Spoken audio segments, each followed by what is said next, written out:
Bonjour, la paracha qu'on lira Be'ezrat Hashem ce Shabbat, parashat Acharei Kedoshim.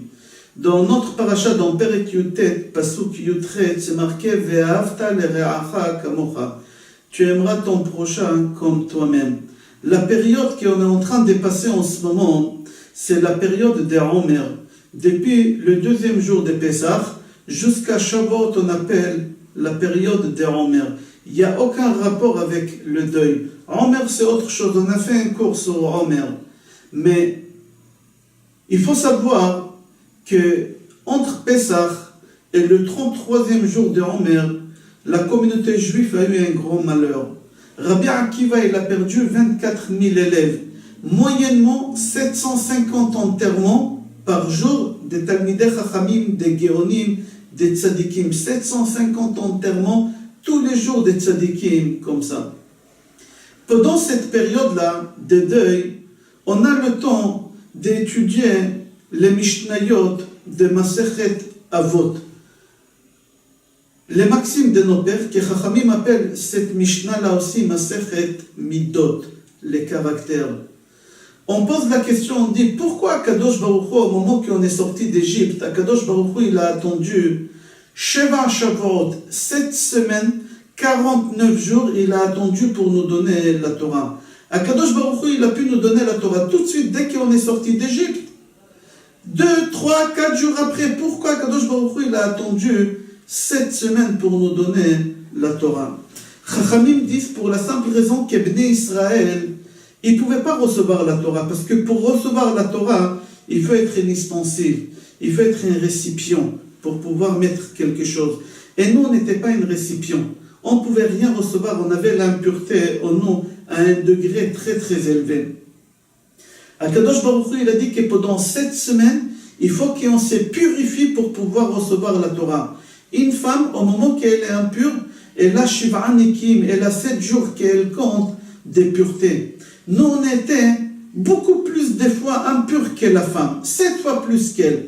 Elle, c'est 7 jours, nous, c'est 7 semaines qu'on doit compter. Et comment on fait? On est en train de travailler sur nous, de nous purifier pour pouvoir devenir un récipient pour recevoir la Torah. Et c'est ça, Sfirat HaOmer. C'est ça, Sfirat HaOmer. Comme on a dit tout à l'heure, que les élèves de Rabbi Akiva, ils sont morts pendant cette période parce qu'ils n'ont pas fait kavod un à l'autre. Comment on peut dire une chose pareille sur des gens géants comme ça, Talmidei Chachamim? Comment on peut dire une chose pareille qu'ils n'ont pas fait kavod un vers l'autre? C'est pas compréhensible de dire une chose pareille. Et pourquoi Kadosh Baruch Hu, il les a tués pendant cette période-là? Pourquoi Kadosh Baruch Hu, il a choisi de les tuer entre Pessah et pendant 33 jours, tout de suite après Pessah? Pourquoi? Pour la simple raison que cette date-là, c'est pas n'importe quelle date, c'est une date très forte que chacun, il peut se renforcer dans l'égoïsme. Il faut savoir que chaque date dans l'année, elle a une force qu'on peut profiter de cette force-là. Par exemple, Pessah, 7 jours, chacun il peut sortir de son prison personnelle. Chacun il peut sortir de son petit Égypte personnel. Pendant le Omer, chacun il peut travailler sur l'égoïsme et sortir de cet esclavage d'égoïsme. Et c'est pour ça que Kadosh Baruch Hu les a tués pendant cette période-là, pour que nous on puisse travailler maintenant sur l'égoïsme. C'est quoi l'égoïsme? C'est je ne pense pas à l'autre, je pense qu'à moi. Là maintenant je vais penser à l'autre avant de penser à moi. Maharach ou Rabbi Chaim Vital dit que le caractère, le trait de caractère, c'est plus important que les mitzvot de la Torah. Il faut savoir, Chachamim, ils ont instauré maintenant, pendant cette date-là, à travailler sur nos caractères. Pourquoi? Parce qu'on va recevoir la Torah. Et avant de recevoir la Torah, il faut qu'on travaille sur notre caractère. Notre caractère, c'est plus important que les mitzvot de la Torah. Si quelqu'un, il a un mauvais caractère, et il fait des mitzvot, c'est contradictoire, ça ne peut pas fonctionner ensemble. Il faut préparer la base, il faut qu'il y ait un récipient. Et c'est pour ça que Kadosh Baruch Hu, il a attendu 7 semaines avant de nous donner la Torah pour qu'on puisse travailler sur nos caractères, pour qu'on devienne un récipient pour recevoir la Torah.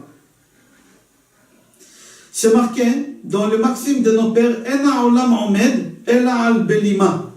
Le monde tient grâce au freinage. Belima, ça veut dire freinage. Si on va expliquer mot à mot Belima, c'est-à-dire sourien, Akadosh Baruch Hu, il fait tenir le monde sourien. C'est par la force d'Akadosh Baruch Hu que le monde tient. Mais en hébreu moderne, si on dit Blima, c'est freinage. C'est quelqu'un, il roule vite, il freine sec. En hébreu, on dit Blima, freiner sec. Le monde, il tient sur le freinage sec. C'est-à-dire quoi le monde, il tient sur le freinage sec? Chachamim disent que le monde, il tient grâce à celui qui freine, il ferme sa bouche au moment qu'il a envie de répondre. Au moment des colères, il a envie de foncer et de répondre, et là, il freine. Il ferme sa bouche, alors le monde, il tient grâce à ce freinage-là. Tu as su comment te contrôler, grâce à ça, le monde, il tient. La Gemara Rosh Hashanah dit, c'est-à-dire tout celui qui sait contrôler au moment de sa colère, Akadosh Baruch Hu, il lui pardonne surtout ses péchés. Si tu as envie maintenant de répondre, et tu as quoi dire, et tu veux te défendre, et tu es en colère, mais tu te contrôles, et tu dis non, il faut que je me contrôle, il faut savoir qu'Akadosh Baruch Hu, il te pardonne surtout les péchés que tu as faits. On n'a pas besoin d'attendre Yom Kippour pour demander pardon. Tous les jours, tu peux faire pardon chez toi à la maison. La Gemara raconte qu'un jour, Rabban Gamliel, il a vu de loin un bateau en train de couler. Un bateau en train de couler. Son élève, il lui dit, monsieur le rabbin, Rabban Gamliel, le bateau qui est en train de couler là-bas, il y a un grand rabbin dedans. Et Rabban Gamliel, il a commencé à pleurer, ça lui a fait de la peine qu'un bateau il coule, et là-bas il y a un tzaddik. Et il a commencé à pleurer. 2 jours après, il y a Rabbi Akiva qui va voir Rabban Gamliel et lui dit, j'ai entendu que tu as pleuré, mais je voulais te prévenir que c'était moi. Et Baruch Hashem, j'ai réussi à avoir la vie sobre. Rabban Gamliel lui a dit, mon fils, comment tu as fait? Et il a dit, au moment que le bateau il a coulé, j'ai trouvé un morceau de bois il flottait. Et je m'y suis accroché et j'ai nagé vers la mer, vers la plage. Et chaque fois quand il y a une vague qui venait, j'ai baissé ma tête, la vague elle passait, je me relevais et j'ai nagé avec une main. Il y a une vague qui venait, j'ai baissé ma tête, la vague elle passait, je relevais ma tête et j'ai continué doucement, doucement. C'était long, mais j'ai réussi. Et comme ça, j'ai eu la vie sauve. Là-bas, la Gemara, elle pose une question, Rabban Gamliel. Est-ce que la question qu'il lui a demandé est-ce que vraiment c'était une question technique? Rabban Gamliel, ça l'intéressait vraiment à savoir comment il a nagé, s'il a nagé papillon, ou s'il a nagé je ne sais pas quoi pour pouvoir sortir de la mer. C'est quoi cette discussion entre Rabban Gamliel et Rabbi Akiva? Là-bas, la Gemara, elle répond, tout d'abord, il faut que tu saches que la mer, elle n'a jamais existé. Le bateau non plus, jamais il a existé. Le bateau, jamais il a existé non plus. Qu'est-ce qui s'est passé ici? Rabban Gamliel, il a posé la question à Rabbi Akiva. Rabbi Akiva, d'où tu viens et où tu es arrivé? Il faut des forces extraordinaires. Comment tu as fait pour arriver? D'où tu viens? Ben Gerim, Rabbi Akiva Ben Gerim, tu es le fils d'un converti. Normalement, personne, il a envie de te parler, personne, il te regarde, personne. Et quand même, tu étais têtu. Pendant des années, tu étais berger, c'était bouché. Et quand même, tu as décidé de prendre les choses en main et tu es arrivé à ce que tu es arrivé, quelqu'un comme toi. Comment tu as fait? Quand on parle de la mer, c'est-à-dire c'est la vie de tous les jours.